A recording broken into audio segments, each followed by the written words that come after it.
Olá, eu gostaria de saudar a amada família Betel com a graça e a paz de nosso Senhor Jesus Cristo. Gostaria de compartilhar com você uma meditação no Salmo 33, o salmo que na Bíblia, com a versão Almeida Revista e atualizada, tem o título de Louvor ao Criador e Preservador. Mas eu gostaria de abordar esse tema que está aparecendo aí na sua tela, o soberano Criador que nos resgata. Ou seja, esse salmo, ele vai falar de Deus como digno de louvor, porque ele é o Criador, mas é também o soberano sobre a história. E o Deus que é o Criador e soberano sobre a história é também o Deus que nos resgata. Os versículos iniciais desse salmo, o salmo versículo 1 a 3, eles nos exortam a nós usarmos todos os meios que nós tivermos para adorarmos o Senhor. Por quê? Porque os propósitos do Senhor são totalmente confiáveis e sempre voltados para o bem. E aí Deus vai aparecer como o Criador onipotente, vai aparecer como soberano Senhor da história e vai aparecer também como aquele que nos resgata, que resgata o seu povo. Diz assim, a partir do versículo 1: Exultai, ó justos, no Senhor, aos retos fica bem louvá-lo. Ou seja, exultai, na versão corrigida diz regozijai-vos. O sentido aqui é cantem de alegria, se alegrem, fiquem cheios de júbilo, pulem de contentamento. Mal comparando, é mais ou menos como aquelas pessoas que sentem uma alegria tremenda quando o time pelo qual torcem faz um gol na final de campeonato e se sagra vencedor. Isso é uma alegria passageira, momentânea, é uma alegria terrena, mas aqui está falando de algo mais profundo, algo que Deus nos dá. E diz que aos justos convém ao louvor. E é interessante que aos retos fica bem louvá-lo. O que quer dizer isso? Isso aqui significa que Deus espera que aqueles que andam em retidão diante dele, que são justificados em Cristo Jesus, o louvem. Mas nos mostra também que Deus não aceita louvores de quem vive em impiedade. Não é só porque uma pessoa tem em seus lábios uma expressão de glória a Deus, de louvar a Deus, que Deus está aceitando este louvor. Não. Deus não aceita louvor de quem vive em impiedade, de quem vive em injustiça. Já em alguns salmos mostram isso, como por exemplo o Salmo 15, quando diz assim: quem, Senhor, habitará no teu tabernáculo? Quem morará no teu santo monte? Aquele que vive com integridade e pratica justiça. E vai descrevendo uma série de qualidades daquele que vive em retidão diante do Senhor, para que possa louvar ao Senhor e ter o seu louvor aceito. No versículo 2 diz assim: celebrai o Senhor com harpa, louvai-o com cântico e saltério de 2 cordas. A harpa e o saltério de 10 cordas aqui estão representando todo tipo de instrumento que podem ser utilizados para louvar a Deus. Seja instrumento de corda, de percussão, de sopro, qualquer tipo de instrumento, tudo deve ser utilizado para louvar a Deus. No livro de Salmos são citados vários desses instrumentos. A harpa aqui, possivelmente, era aquela harpa pequena, do tipo que Davi parece que tocava, uma estrutura de madeira com algumas cordas. Já o saltério de 10 cordas era um instrumento maior, que não era facilmente transportável. Era utilizado para atingir notas mais graves. Ou seja, todo tipo de instrumento está sendo aqui citado, englobado, para poder celebrar o Senhor. E diz assim: entoai-lhe um novo cântico. Um novo cântico não é só no sentido de ser uma canção inédita, um hino inédito, que não foi cantado antes, algo que eu acabei de compor. Não é apenas isso. Isso também. Mas é também porque as misericórdias de Deus se renovam. São novas cada manhã. Deus diz que faz nova todas as coisas. É neste sentido que nós podemos louvar a Deus por causa das suas obras que são sempre renovadas, a sua graça que é sempre renovada. E aí fala para nós termos essa sensação do novo, do inédito, ao louvarmos ao Senhor, reconhecendo aquilo que Ele nos dá. Na segunda parte do versículo 3 diz assim: tangei com arte e com júbilo. Tangei com arte, ou seja, tocai bem, como tem na versão corrigida, ou tocai com habilidade, como tem na NVT e na NVI. Aqui está fazendo um certo padrão de exigência. Deus quer que nós o louvemos com o melhor de nossas habilidades, com o melhor que nós somos capazes de fazer. Antigamente, era comum se ouvir nas igrejas a expressão assim: irmãos, eu quero louvar ao Senhor, eu não sei cantar, mas é para a honra e glória do Senhor Jesus. Isso soava meio que ridículo. Se a pessoa não sabe cantar, ela não deve se aventurar para cantar em público para louvar a Deus. Ela canta em privado, em particular. Deixa quem sabe cantar bem, quem sabe fazer as coisas com habilidade, para fazer em público, conduzindo o louvor congregacional. Nós temos que fazer o nosso melhor para o Senhor, dar o nosso melhor para Deus, o melhor que nós somos capazes de fazer. Aqui, a partir do versículo 4, então tem algumas questões que o salmista coloca, porque nós vamos louvar a Deus. E diz assim: porque a palavra do Senhor é reto, e todo o seu proceder é fiel. Ou seja, a palavra do Senhor é a expressão da vontade de Deus, aquilo que Deus manifesta, e isso é reto, isso é justo. Ou seja, a questão da justiça na Bíblia significa a conformidade com um determinado padrão. O padrão de Deus é correto, é justo. As obras dele são justas, a palavra dele é sempre justa. No versículo 5 diz que ele ama o direito, ele ama a justiça e o direito, e a terra está cheia da bondade do Senhor. Deus ama aquilo que é correto, ele ama a retidão. Aqui está bem explícito isso. Mas eu quero pedir a sua atenção para essa palavra: a terra está cheia da sua bondade. O que quer dizer essa bondade? A palavra que é traduzida aqui por bondade é uma palavra hebraica que tem um sentido muito mais amplo do que uma única palavra. Às vezes essa palavra é traduzida na Bíblia por bondade, às vezes por misericórdia, às vezes por longanimidade, às vezes por benignidade. É uma palavra muito rica. O que é que essa palavra significa? Ela significa o amor leal de Deus para com aqueles com quem ele tem aliança. O amor leal de Deus para com aqueles com quem ele tem aliança. Aqui no versículo está enaltecendo esse amor leal de Deus.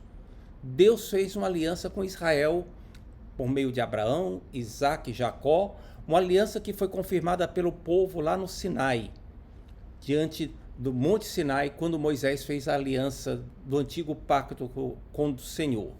Nós estamos vivendo debaixo da nova aliança, uma aliança que existe em Jesus Cristo. Deus fez uma aliança conosco em Cristo e nós somos alvos desse amor leal de Deus, do amor leal que Deus tem para com aqueles com quem tem aliança.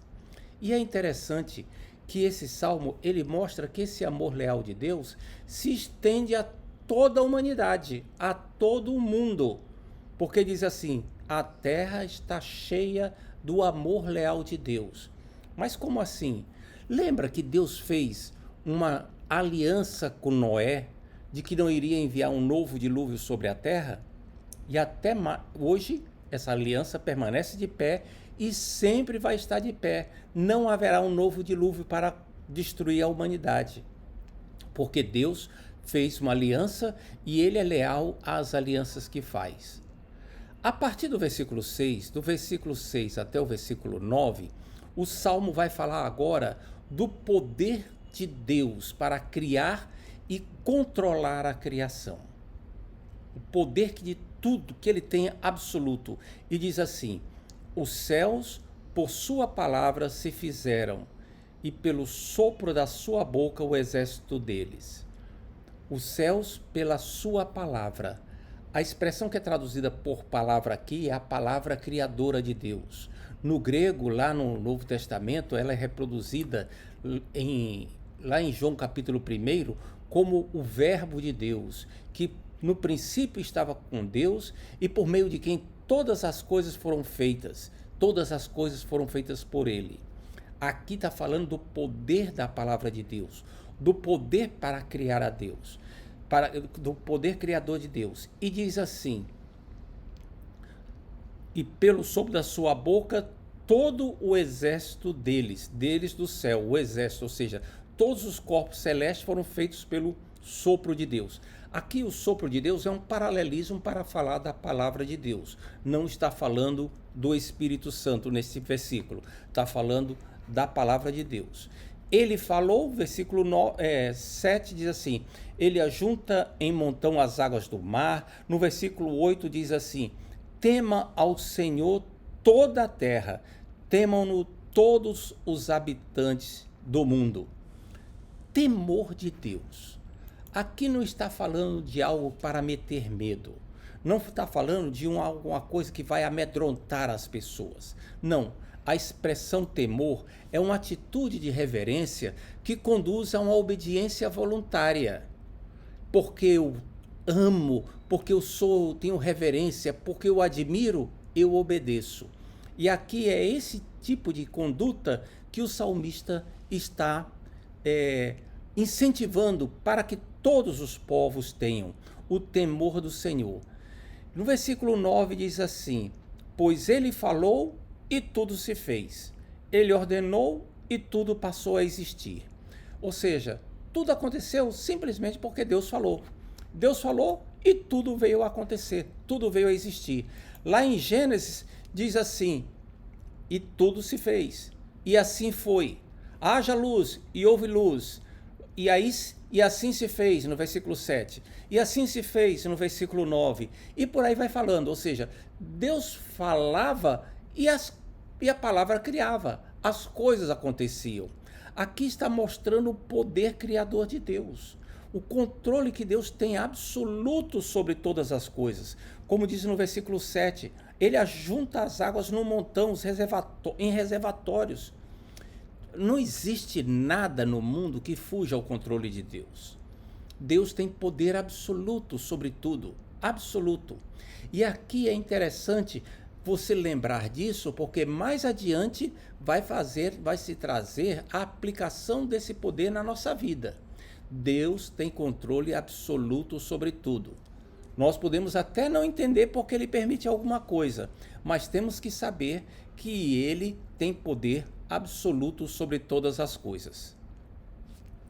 A partir do versículo 10 e até o versículo 12, Deus vai aparecer agora, vai ser enaltecido, louvado, não mais como o Criador, mas como soberano Senhor da história. Diz assim no versículo 10: o Senhor frustra os desígnios das nações e anula os intentos dos povos. As nações aqui, o termo para nações é um termo hebraico que designa os gentios, ou seja, o sentido é aqueles povos que estão fora da aliança com Deus, os pagãos. O salmista reconhece que essas nações são poderosas. Ele reconhece que essas nações fazem planos umas contra as outras e até contra o povo de Deus, mas Deus frustra isso. Várias vezes Deus fez isso na história e ainda hoje continua fazendo. No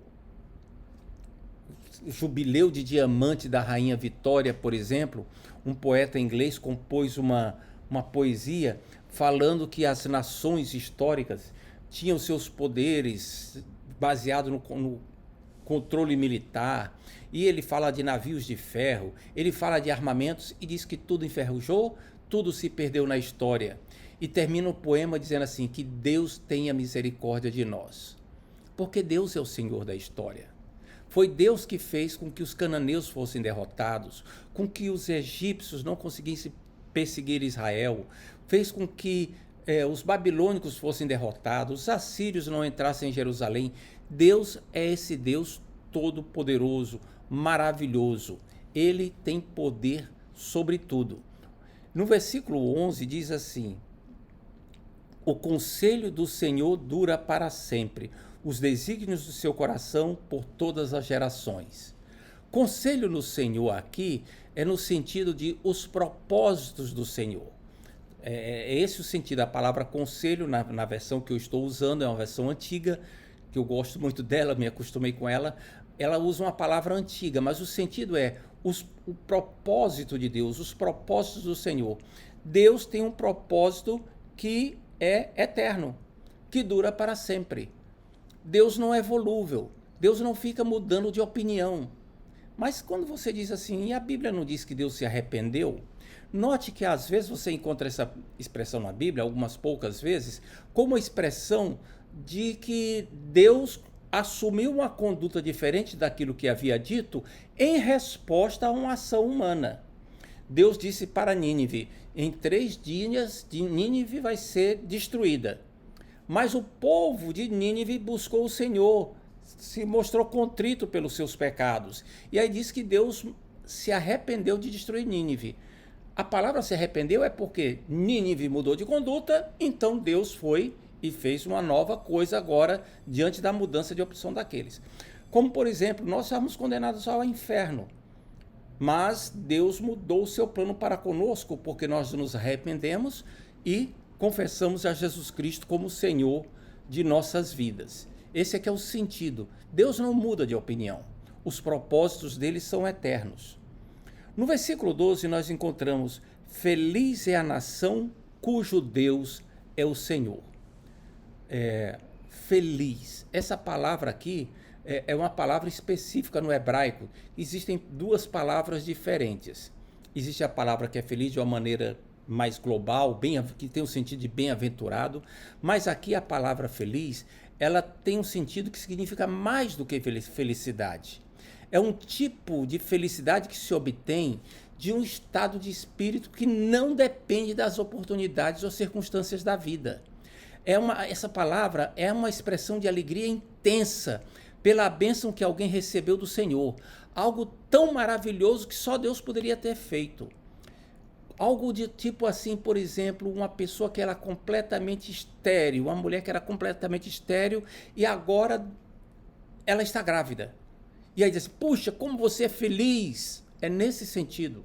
Uma pessoa que tinha uma doença terminal ou que estava condenada a um destino muito ruim, e aí, de repente, ela obtém um livramento e a outra pessoa diz assim, uau, como você é feliz, cara, que legal. Puxa, pessoa, que bom isso. É nesse sentido que a palavra feliz está aqui. E por que ela diz? Feliz é o povo, a nação cujo Deus é o Senhor.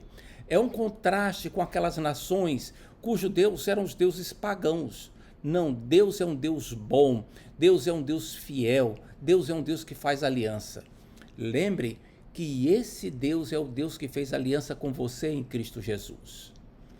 No versículo 15, indo adiante, tem o versículo 12 que eu acabei de ler. No versículo 13 diz que ele olha dos céus e vê os filhos dos homens, ou seja, Deus é onisciente. No versículo 14 diz que ele observa todos os moradores da terra. No versículo 15 diz que ele forma o coração de todos os homens e contempla todas as suas obras. Aqui não está sendo dito que Deus é que determina o que nós vamos pensar. Está escrito aqui que Deus formou a nossa capacidade de raciocinar. Por isso é que ele nos conhece, porque Deus formou a nossa capacidade. Deus é que nos deu a capacidade de raciocinar, de ter memória afetiva, memórias que nós temos, memórias cognitivas, todos os tipos de raciocínio. Deus é que nos deu isso. Por isso é que ele nos conhece. Ele conhece o ser humano. Ele é capaz de saber o que vai no coração do homem. E isso é estendido aos governantes. Ele conhece os intentos dos governantes, sabe o que eles planejam e tem poder para aprovar ou frustrar o que essas pessoas querem. É o que a gente observa quando ele diz assim, que ele sabe o que vai pelo coração, ou seja, coração aqui não é a sede dos sentimentos. A Bíblia não é esse o sentido de coração na Bíblia. O sentido de coração é a sede da mente e da vontade, do raciocínio e da capacidade de decisão da pessoa. Deus vai por aí. E quando chega no versículo 16, diz: não há rei que se salve pelo poder dos seus exércitos, nem pela sua muita força se livra o valente. Deus é aquele que dá o livramento. Não é a força militar, não é o poderio militar. Só Deus pode prover o livramento. Quando chega no versículo 17, que diz que o cavalo não garante a vitória, está falando ainda do poderio militar. Confiar no poder militar, a nação confiar apenas no seu poder militar, seja ela uma nação antiga, seja uma nação moderna, é confiar em nada. Isso não tem valor nenhum. O valor que tem é na proteção de Deus. Por isso é que é feliz a nação cujo Deus é o Senhor. Que nação é essa? É a nação, primeiro, com que ele fez um pacto na antiguidade. E você lê a história antiga, você vê Israel lá. Depois você vê Israel passando por várias dificuldades. Você olha para o mapa de hoje, Israel está lá. Israel continua, porque Deus tem uma aliança com eles. Essa é em primeiro lugar. Mas em segundo lugar, tem um povo com quem Deus fez aliança, que é com aqueles que estão em Cristo. A nação santa. Nós somos o sacerdócio real. Nós que estamos em Cristo. Você, meu querido, você, minha querida irmã, nós é que estamos em Cristo, somos aqueles que somos felizes. Alcancemos uma bênção tremenda, porque alcançamos a aliança que está em Cristo Jesus.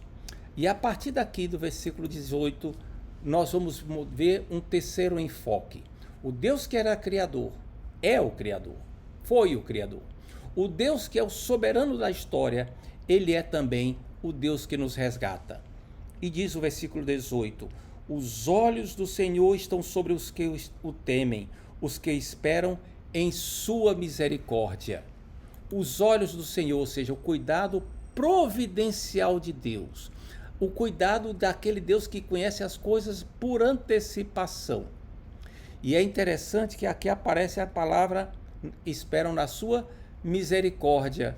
É novamente aquela palavra em hebraica que fala do amor leal de Deus para com aqueles com quem ele tem aliança. Diz que o cuidado providencial de Deus está sobre aqueles com quem ele tem aliança. O amor leal de Deus.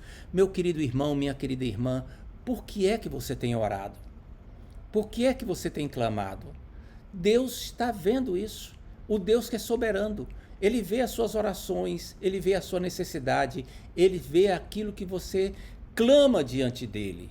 E ele é poderoso, ele tem um amor leal com você por causa da aliança em Cristo Jesus. No versículo 20, diz assim, a nossa alma espera no Senhor. A nossa alma, ou seja, a nossa esperança está no Senhor. É nele que nós esperamos. E é interessante observar que ter esperança em alguém implica em mostrar confiança, mas também implica em mostrar obediência. Se você deposita sua esperança num determinado médico, num determinado recurso, você vai obedecer às instruções desse médico, você vai obedecer às instruções desse recurso, seja ele uma pessoa, uma instituição ou um mero programa de computador. Você vai obedecer às instruções. Deus é nossa esperança, é nele que nós esperamos. Então isso significa que se nós esperamos nele, nós não apenas confiamos nele intelectualmente, mas confiamos na prática, confiamos com a nossa obediência. Temos que levar isso adiante de uma maneira prática. Nele é que nós esperamos. No versículo 21 diz assim, nele o nosso coração se alegra. Sim, Deus é a única fonte legítima para nós termos alegria. Todas as demais fontes de alegria deste mundo são passageiras, são temporárias e tendem a ser ilusórias. Elas só são verdadeiras, têm algum tipo de veracidade quando estão associadas a alguma coisa que Deus fez, prometeu ou disse. Senão, são alegrias ilusórias. Mas a alegria que vem do Senhor é verdadeira. Por quê? Porque Deus é verdadeiro. Está escrito depois, porque confiamos no seu santo nome, ou seja, aquilo que Deus revelou acerca de si mesmo, o nome revelado de Deus, o nome impronunciável de Deus, que ele se deu a conhecer. E ele se revela como um Deus fiel, benigno, abençoador, bondoso, misericordioso e leal. Isso é para a sua vida, meu querido irmão e minha querida irmã. Para você que está em Cristo, deixe que isso console a sua vida. Deixe que isso lhe encha o coração, que seja uma fonte de alegria na sua vida. E faça também a oração que está no final do Salmo, no último versículo, no versículo 22. Seja sobre nós, Senhor, a tua misericórdia, como em ti esperamos. Novamente aqui aparece aquela palavrinha que agora está traduzida por misericórdia, aquela palavrinha que descreve o amor leal de Deus para com aqueles com quem ele tem misericórdia. Ou seja, seja sobre você que está em Cristo, meu irmão e minha irmã, esteja sobre você o amor leal do Senhor, pois nele está a nossa esperança. Que o Senhor Jesus lhe abençoe abundantemente. Amém.